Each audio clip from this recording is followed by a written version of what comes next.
quite encouraging to see the turnout, not too shabby of a turnout for a topic that is happening at the World Economic Forum for the very first time, that being the care economy. Good morning to you all. My name is Fifi Peters. I am an anchor at CNBC Africa in South Africa, and I'm also facilitating the panel this morning on the care economy, a $11 trillion economy that, in my view, is in the business of providing TLC, that is tender loving care to the children and the elderly and the disabled that are in need of its services. And like all economies, are composed of a formal sector that's the doctors and the nurses and the care workers, most of whom get paid. But there's also the informal sector of the care economy, mostly made up of women, mostly made up of single women, women of color who mostly go unpaid for the work that they do. So the portion of women that try to juggle two balls, as it were, the corporate ball in pursuing their careers at work, while also taking care of home, is quite dominant in the sector, and most of them do it and be superwoman quite well.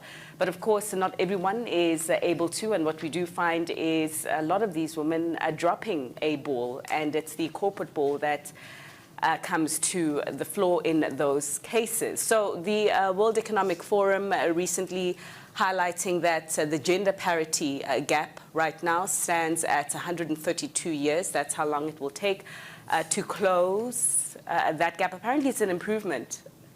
It's an improvement. It's 4 years less, but yeah, it's certainly not a number that you smile at. It's still way too large, and just being a consequence of the corporate ball being dropped and some of these working women choosing to take care of the needs at home. We also know that in the informal or unpaid care work also comprised a lot of migrant workers seeking greener pastures elsewhere, willing to do anything and everything to get those greener pastures, opening themselves up to quite a number of vulnerabilities, particularly the vulnerability of exploitation and low pay. So the question that we're asking and the topic that we're discussing today is how to realize this $11 trillion potential of this economy, and more importantly, how to capitalize on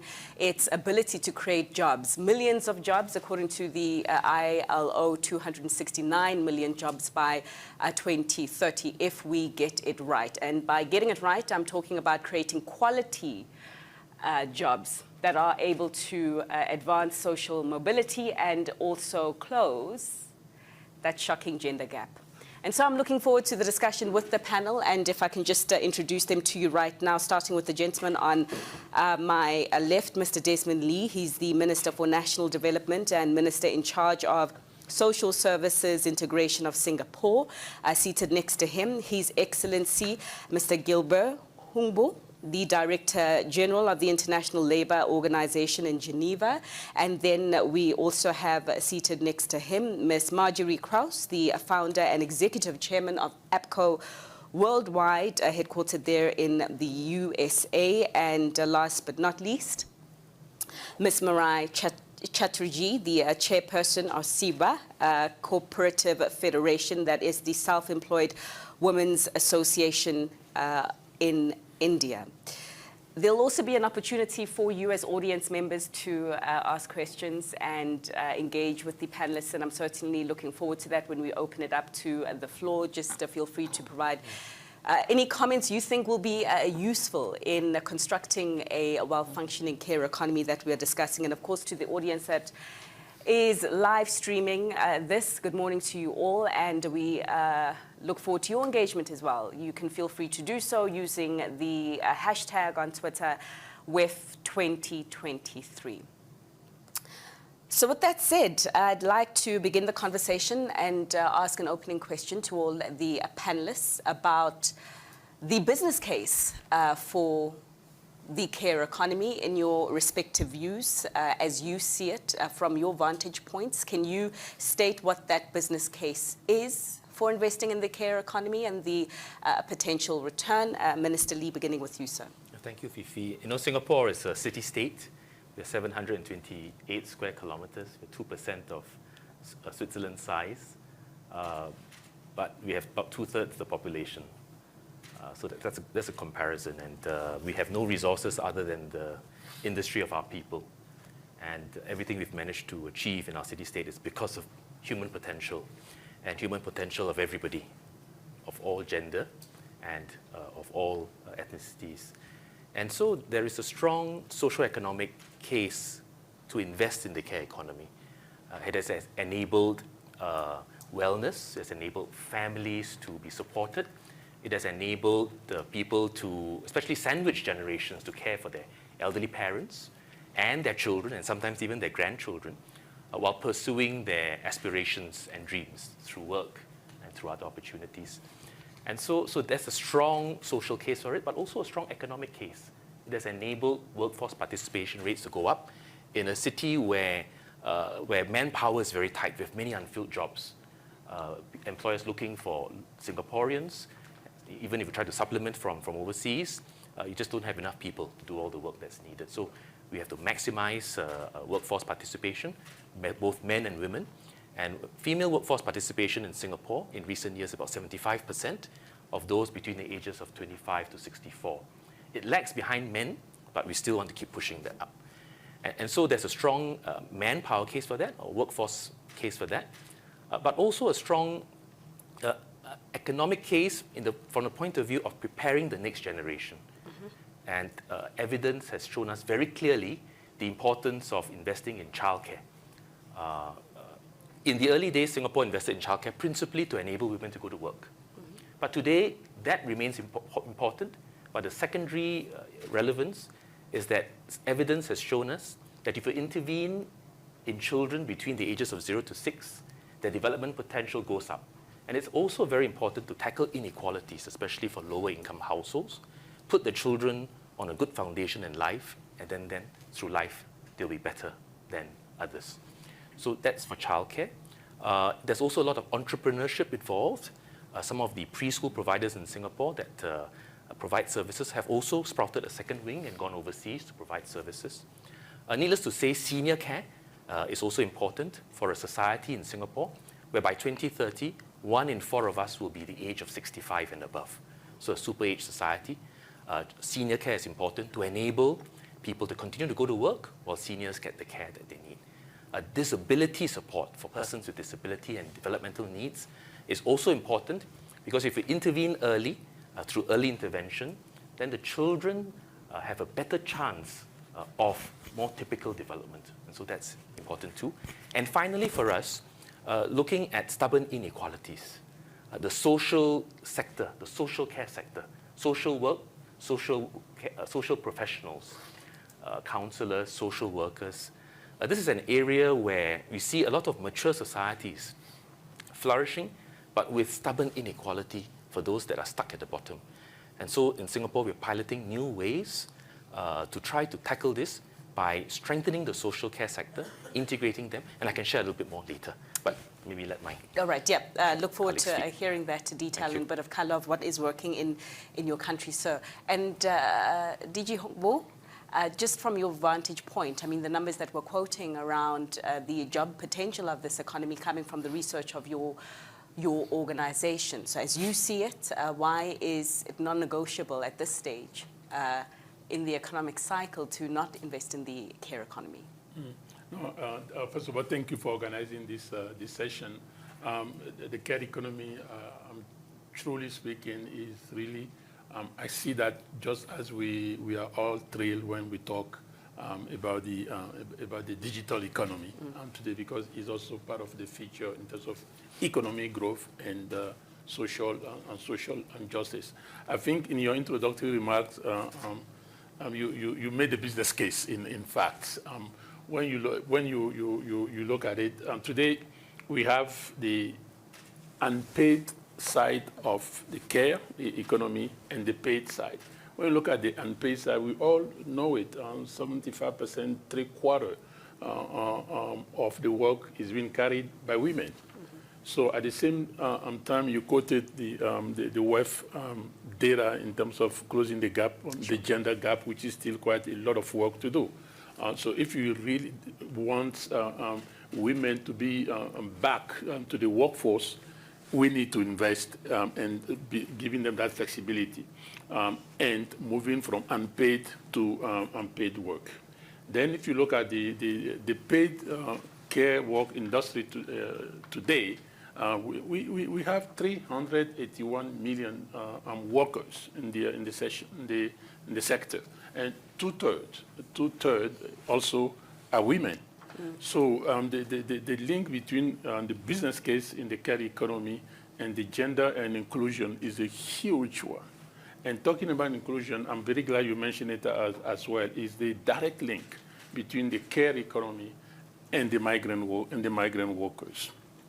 And today, we know very well that in the major part of the global north, we have skill shortage, including in the care economy. So this is an opportunity to again ensure we have some kind of mobility from the care economy or from the migrant workers to the care economy and vice versa. So for us in ILO, the challenge is not too much making the case of the business case, is rather the urgency, the sense of urgency that we have to attach to the issue.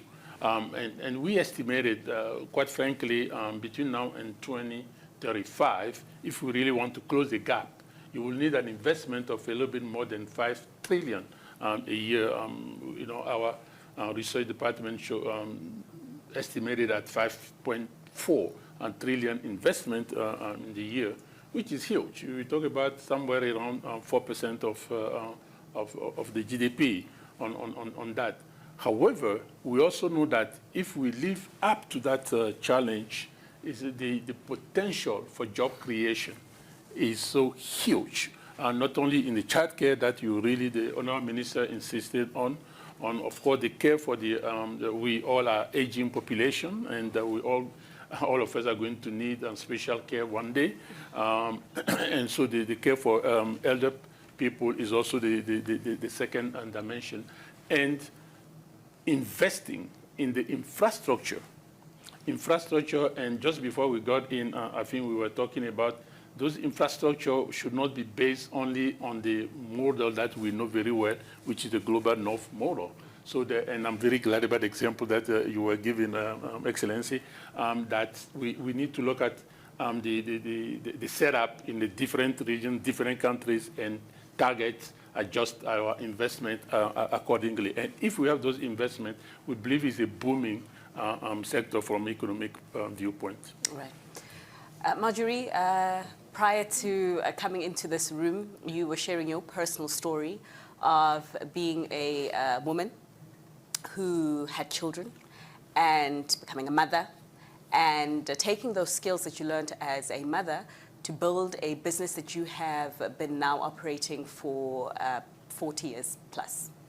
Talk to us about that, just as you see the care economy and the opportunity it presents. Right, so I'll leave the macro and the policy to the other speakers because I certainly have opinions about them, but I think it's important to bring it down to kind of real life work experience, and that's maybe one reason I'm on the panel. So I'll talk about my own experience, but also my company recently, because we're globally the largest majority women-owned firm in our field, also did a study that we came up with a Marshall Plan for moms that we're giving to business of ways to address some of these care issues.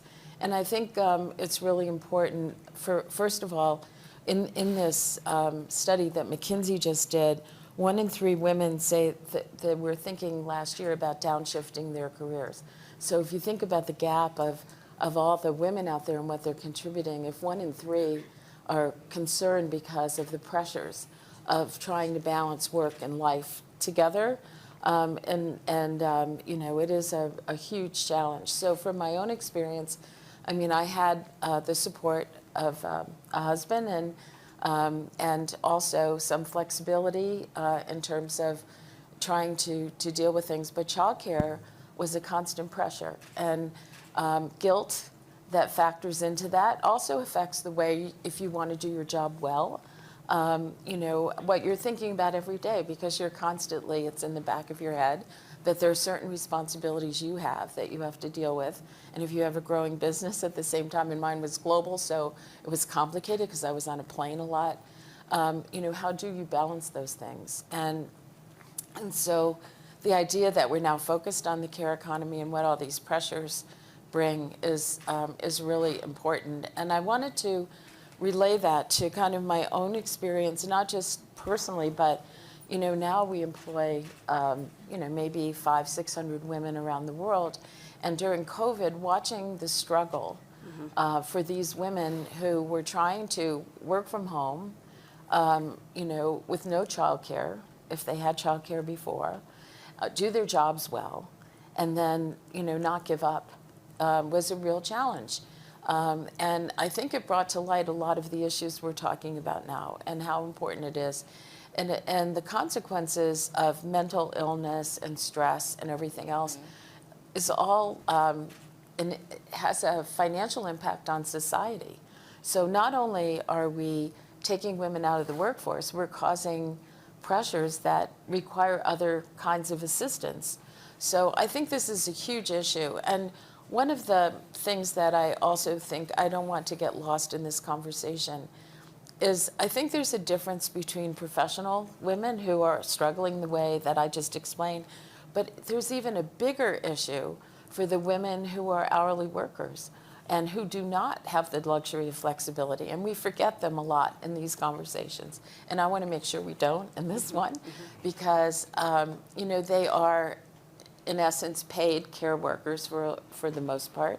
I mean, they do other things too, but you know, if we want to really let them advance in their careers, we have to find a different way to not only compensate them, but to create opportunities in their workplace where they do not have, you know, where they may have more flexibility on hours, or they may not have such a rigid schedule that they can't adjust it if something comes up, or we're going to end up with a double problem. Sure. Because there'll be fewer workers. The workers will have much greater inequities in society, but we have to find a way to address that as well. And I, you know, I hope we'll have time for some of the ideas that have come out of this. Okay. So I don't want to take too much time. Okay, so let's speed it up so we can get to some of those ideas. Mirai, just your thoughts. Your organization works with quite a number of women, 2 million plus or so, Self-Employed Women's Association. You have a very strong opinion on the care economy and what works and what doesn't. Just your comment, just against the current macroeconomic backdrop, your comment on the current construct of the care economy and what needs to be done to shift it for the better. Sure, Fifi, thanks. I think the economic case for poor informal women workers in India and really everywhere, I was listening to you, there's so much resonance, is very clear. If women don't have basic care services infrastructure, they simply cannot work. And they have to go out to work if they have to put food on the table. It's as simple as that. And over the years, we have seen through our micro studies at SEWA that women have reported that their incomes go up at least 50%, if not double. They report peace of mind. They report that for the first time, they can bring quality food into the home. They can pay for their children's school fees. So I think the economic case is clear. And as Margery said, during COVID, women faced a lot of stress because when men could get back to work, women couldn't till much later. Childcare centers were shut. There was no support for their care work. And in fact, 85% of women in a study that we did, a micro study, said that they couldn't go back to work after the pandemic because there simply wasn't that kind of support. So I think the care argument is very clear. It's a strong economic argument. I would also say that while it's good for families, it's good for our economies, both local economies and the national economy. It's a powerful way for women's economic empowerment and through women's work, poverty reduction as well. The other thing I'd like to say, very much like what Marge said, is that women reported peace of mind when there was this kind of support and less stress. Now, for the business case, we have seen that there is a huge demand for care work. And already we have formed collectives and cooperatives for the past 10 years. They're financially viable, they're running, and there's a huge demand. In fact, we can almost not keep up with the demand. We have to do the skilling and capacity building and training and so on. So there's this huge demand, and I also think it's important because informal workers' care work is then formalized. There's a structure, they're recognized, they can get social protection. When they have their own structure, like a cooperative or collective, they can discuss with employers and have, it's win-win for both sides. Everything is clear, what you have to pay, and so on and so forth. And even during COVID, because of the relationship built up through the cooperative leaders were able to negotiate with the employers, even when women could not go out to work. The employers did support them through that difficult period. So I think both the economic and business case is clear, but I would also like to say there's a clear social case. We're talking about the gender gap. If we want to reduce gender inequalities in every country on the globe, then this is the way to go. Invest, invest, invest. Except there's quite a number of sectors in the economy right now and areas in the economy right now that are asking for investments. I mean, we learned when we arrived at the World Economic Forum that it's this cost of living crisis and the climate crisis that are in urgent need of attention. And now we're saying that other areas are also in need of attention, but it's a tough balancing act. So perhaps, DG So, your view, I mean, you told us about the amount of money that is required to really fulfill this sector's potential on a yearly basis, but this is against competing demands. So just ideas about how that investment can be channeled into the economy when everything else is also asking for attention. Actually, I'm not. I'm much more optimistic on that front. Okay. Just because of what we discussed earlier, the business case and I was listening very carefully to Margery, she is in the business. I believe I'm very, very optimistic that first of all, the private sector will be investing more and more in care because you do have a business case, which is one. Secondly, the public authorities, governments, and policy decision makers, more and more will have to create the policy environment to facilitate, to enable that investment in the infrastructure. And thirdly, let's face it, the care economy is becoming, or I would say is already in major countries and is increasing, it's becoming a big issue when it comes to political elections on that. And that is a plus, to be honest on that. So globally, I believe the investment and the financing side there will be an appetite. The challenge for us is how do we deal with the peculiarities that some countries or some regions might be facing. And what we're talking about and the impact on COVID, even before COVID, if you look at that in the larger perspective, is really how do you deal with the need of care services in the informal economy, knowing very well that in the global south, we're still talking in many cases 60 to 70% of the economy of the workforce that is in the informal sector. And providing the services and being able to get the financing in those circumstances, this is where we have to work on. All right. Margery, your ideas, perhaps time for it now. And especially also, given the fact that COVID, it's the recovery post-COVID still, but also this looming recession, whether it happens, whether it doesn't happen, how does that amplify the challenges in investing in national care systems right now and the ideas of overcoming that? Well, I think, from a macro sense, there has to be stronger government policies to support care workers and to support the care economy. And, it's in a recession, especially what we want to do is make sure that people have the ability, people who can work have the ability to work. And so it has a chain reaction. And if we don't do something to support that, we're going to find that as we're talking about all these things here about the growth of technology, the growth of all, who's going to do that? It's the workers who are going to do it. How are they going to do it? How are they going to be trained? How are they going to be reskilled? All of these things require investment, yes, but if they don't have the time and the mind space to go do it, they can't do it. And this underscores everything else to me. It's like so basic. It should be a basic human right. And so we have to find a way to deal with it. So getting practical, though, which is, I can't solve the problems of the world, but I can solve the problems maybe in my backyard. Mm-hmm. So we've experimented with a few things that we think address, we did a survey of 1,000 women in the U.S. from all sectors, and we came up with some ideas.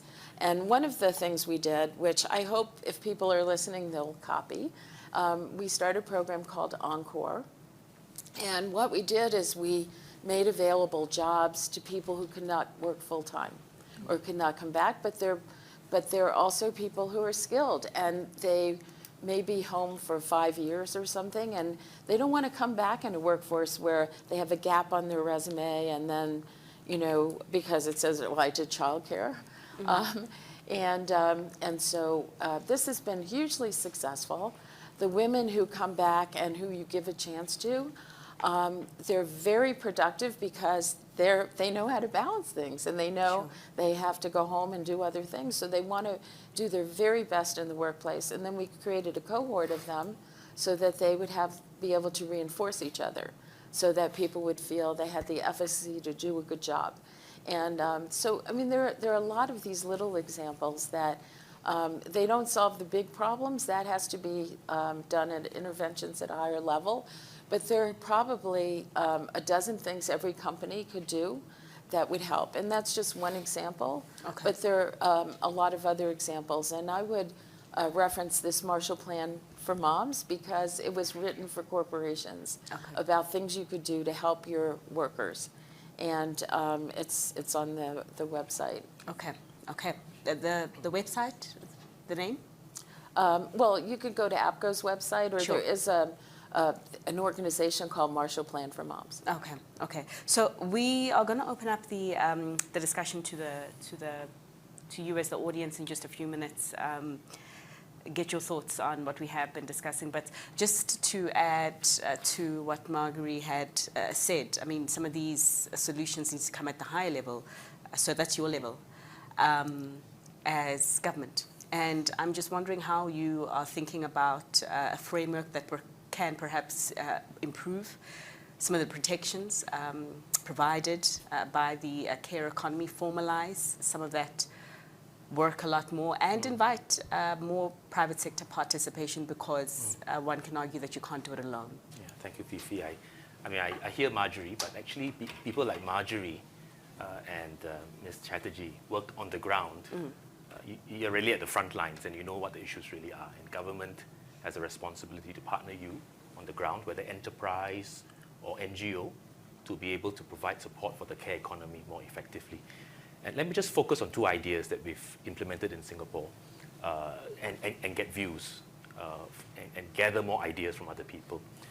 As I said earlier, early childhood education for us is critical for a number of reasons. First, it helps women enter the workforce if they wish and give them caregiver respite. Second, it develops children to their fullest potential at an early age. Good start in life. Third, it helps us tackle stubborn inequalities. And we see a clear difference between children from lower-income households and children from more well-endowed households.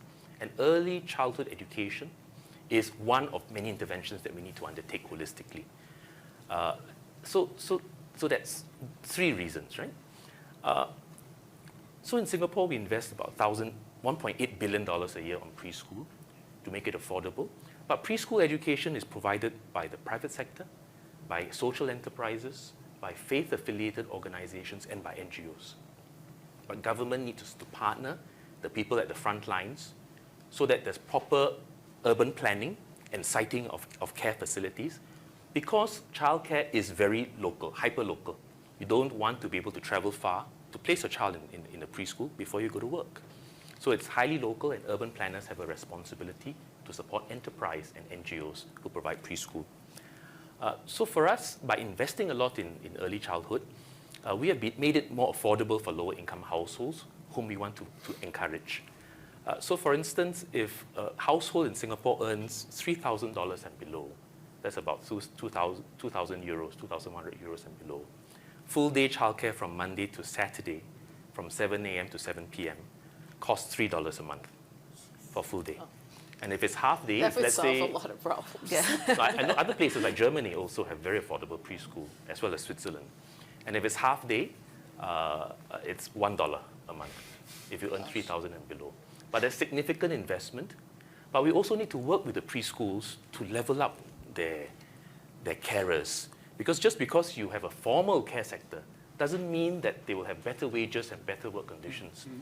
So government will work with these partners, provide training programs for all preschool teachers, wherever they come from, so there are pathways to higher pay with higher skills and higher capabilities. Right. And because a lot of it is government funded, we make sure we push salaries up, keep them competitive. For the lowest income households, what we do is we work with the public hospitals. And because Singapore, we are small, we have data. Of course, we get consent. And any mother who's expecting a child, and we know they're from lower income households, we approach them through the ONG, so the doctor that sees them in the clinic, and invites them onto a program known as Kids Start, government-funded program supported by social sector. We invite them to join the Kids Start Club, and before the child is born, the pediatrician, the gynae, nutritionists, and early childhood educators visit them at home once a week or once every 2 weeks to make sure the home is ready. Now, many of these low-income households may need more support in terms of nutrition, home readiness to receive their child. And after the child is born, we encourage them to put the child in infant care or childcare, or attend community-based services and programs to help father and mother and child to bond and give them parenting skills.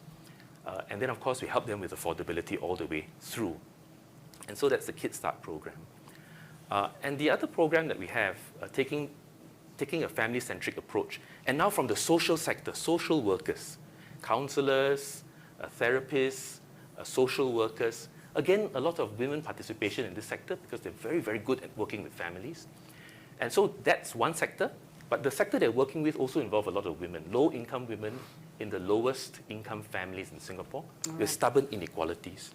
And so with consent, we bring these families who live in rental housing onto what we call a ComLink program, community link program, where with consent we get the data from across government, build a thorough picture of the family's complexities, work with each and every one of these 15,000 families to work out a customized roadmap for each family. For the first time, listening to the family instead of imposing government conditions upon them or social work conditions upon them, and then using that orchestrated system to help marshal government programs from the VWOs, from faith organizations, to help push them to their aspirations. Okay. Minister, so 2 ideas. Okay, Minister, I'm going to jump in there. Ma'am, I see that you want to make a comment, but can I just also open it up to the audience right now? If anyone has a comment in the audience, any questions that you'd like to ask the panel? I've got one. Yes, go ahead. We've talked a lot about the childcare side of this, which is, I think, critically. We've talked a lot on the childcare side of it, which is obviously critically important for both economic and social equity issues. But as the globe also starts to get older, especially in the developed world, how do all of you think about what we are starting to learn on the childcare side that needs to be applied to the eldercare side if we're not going to have a squeeze on both ends of the aisle, which again will more likely fall on the shoulders of women? All right, that's a great question. Mirai? I would just, do you want to start? Or do you want me You to can go ahead, but I wanted to say something on the earlier point and policymakers and models, but I'll come back to that. So why don't you go Go No, ahead. I think the same things apply, absolutely. And, you know, we heard the term sandwich generation. The workers, that's, if you don't have children, or even if you have children, you also, as your parents age, have ailing parents. And I think many of us have had the responsibility for a parent who cannot take care of themselves. And that, you know, or they move in, and you have the same challenges, because there's care that's required, there's a shortage of workers, or it's very expensive, and you have to figure out how you're going to handle that, and it's the same stresses. So all the programs that we're talking about that really deal with childcare can deal with, you know, it's the same issues as far as I'm concerned with elder care. Okay. So essentially the same script, a different cost. Can, The can I gentleman. come in, Fifi? Yes, yes, please go ahead. So I just wanted to say that in countries of the global south, like my own, I think we have just been scratching the surface on elderly care. And it's not just elderly care, it's care for people, children, and people with special needs, palliative care. There are whole areas of care that are yet to be, we have to go much deeper into them. I think one of the challenges is, as Director General has said, what do we do about people who can't afford to pay, or who can pay very little, cannot cover the full costs? As I mentioned, our cooperative for elderly care caters to middle-class families, and there's no problem there. There's livelihood, and you know, it's a win-win situation. But what about poor working women in the global south? I think that is a big challenge, and governments have yet to put their heads together and work out ways forward. But I also wanted to, before, if it's okay, Fifi, just go back to the models and just say that, you know, your point is right. There are a lot of demands. But I think in countries like mine, one of the big real issues is falling female workforce participation rate. And our policymakers are extremely concerned about that. So that is one sort of opportunity, if you will, for promoting care. And the other is to change mindsets of policymakers. When we speak to policymakers in India, they still say, childcare, elderly care, isn't that something that you're supposed to take care of your own children at home? Isn't that what good mothers do? So, you know, that kind of mindset change also, we have a lot of work to do. And the one way we do it is to show what's workable on the ground, what are the kinds of models. So, for example, in India, we have the largest childcare program in the world called the Integrated Child Development Scheme. So there is an infrastructure. So we're trying to work with the local authorities to show that here you have the basic infrastructure, you have the care workers in place, they're trained. So for the extra 3-4 hours, according to women's working hours, this is what it will cost. And it's not a huge amount. For childcare, we are estimating 1% of Indian GDP will take care of it. And of course, for the other aspects of care, we are still to go into it. All right. So I think you have to show the models. And the other quick thing I wanted to say is working with the private sector and public sector. For example, the Supreme Court of India gave a clear directive to the formal sector workspaces, saying that you've got to have creches. They have no idea how to run them. So they come to our cooperative, we run them. The women are able to pay 10 times what our members can pay. And from those monies, we're able to cross-subsidize other care. Okay. So there are these kinds of models that we need to explore. And just to conclude, the International Trade Union Confederation, it's a large trade union organization, has done an excellent study of several countries and several models. So there are ways forward, and there are ways to, you know, speak to our policymakers and legislators. Okay, okay. Thanks so much for those insights. The question to the gentleman here. Thank you. The Singapore model is remarkable. My name is Stan Bergman, and I'm with a company by the name of Henry Schein. We're the largest provider of products and services to physicians and dentists outside of the hospital. And we're in most countries around the world. We're in Singapore, and your example is remarkable. Yeah, in most countries other than the US, there is some kind of a solution. Margie, I'd be interested to hear your thoughts, particularly as it relates to the US. We've tried so many different programs, but at the end, the lawyers stop us because there's a liability. The insurance companies won't provide insurance. And of course, there's this informal, and even a formal economy where you can develop relationships with creches or home care different kinds of programs, but then the attribution goes right to the company, and that's where it ends. Yeah, well, I think, I'm sitting here thinking, well, one solution is everybody moves to Singapore, but I guess that I guess that won't help because we'll overload the system. Because certainly the things you described, I can't even imagine them happening in the U.S., and I'm embarrassed to say. But I do think that it's going to take a collective effort to change the rules. And, we face this also if you want to have on-site childcare, for instance. There's a huge liability to the company because of the way the laws are. And so a lot of companies shy away from doing that. There are disincentives, actually, to solving this problem. And I think it's going to take some collective action to fix that. And it's definitely, what you were saying about the minds of the policymakers. I mean, I've been in business for a long time, and I've faced, there is this presumption that women should be home taking care of the house.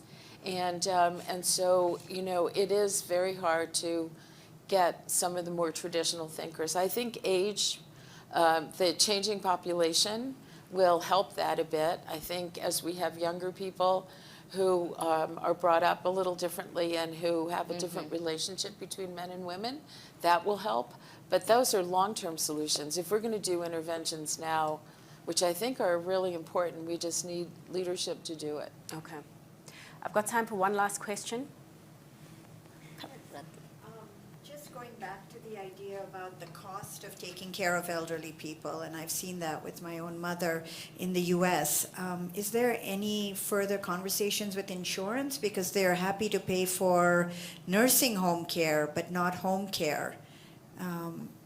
Dialysis in a center, but not at home. So that's a huge cost, and I think it's a huge issue also. Yeah, I mean, people have conversations dealt with that through through long-term care insurance, which is also expensive. But there are programs. I mean, it depends on your insurance, but it is a disincentive sometimes to take care of people at home, which is less expensive. Okay. And better care sometimes. Yeah. But these are all policy issues that have to be dealt with at more than a one-by-one level. So Margery, could I pick on an insurer? So he runs one of the largest financial services companies in South Africa, Mr. Adrian Gore, and I'm just interested in your thoughts on that. And I wasn't going to put Adrian on the spot, but I saw him sitting there as well. It's actually, I'm not really knowledgeable on the issue, but just listening to the debate, in traditional insurance models, the coverage of issues is to alleviate an expense the insurer might have. So nursing care stops people going to hospital. Here, the beneficiary is more of a public good, listening to the minister, where the insurer doesn't capture that value. So it's hard to justify that coverage. I hope I don't sound callous. But it does sound like if the benefit is a public good, that should be in a tax incentive or something where it becomes part of the, Singapore is managed where you can do it physically, but in other markets that are bigger, possibly tax incentives might work. But the insurer will not benefit from this issue. It's a public good. Yeah. If I can follow up on that. Yes, sir. We essentially, if you look at the debate, we are assuming that the solution is what I call a private mechanism solution. And we're forgetting one thing that we do believe at least that is very crucial is the principle of solidarity. Absolutely. And therefore link that to the social protection. In fact, what the minister was telling us about Singapore is really the social protection scheme that they put in the place. So what I want to argue, with due respect, if you have to do the dialysis outside or in the centers, get paid, at least you have it. You can do it. But if you look at it global, it might not even be available to start with. So it's crucial for us when we're talking about investment in the infrastructure with the informal sector. For me, this is where the challenge will be, to what extent the government creates the enabling environment, the incentives, and the private sector invest also in that. And I think it's on that point that we'll leave the discussion, because it does open up room for a follow-up discussion on the care economy, perhaps on another platform, perhaps on a similar, on this platform this time next year. I'd like to thank the panel for their insights and certainly laying the foundations and perhaps even putting in some ingredients as they see it that could improve the functioning of the care economy. Minister, I'd like to say that could you please get your Home Affairs Ministry standing by, because a number of us might be migrating to your country as a result of what is working where you're doing. But I'd also like to thank you as audience members for sitting in on this and also participating. Just one last thing as we do close this discussion. The World Economic Forum, so they do a lot of work on this, and if you would like to get involved in any of the efforts to close the global gender gaps, which I'm sure you do. The forum has several initiatives several initiatives that your organizations can engage with. You can find them by scanning on the QR code. If you just look behind you, it's up there on the screen. But with that said, thank you to yourselves, and could you please join me in thanking the panel?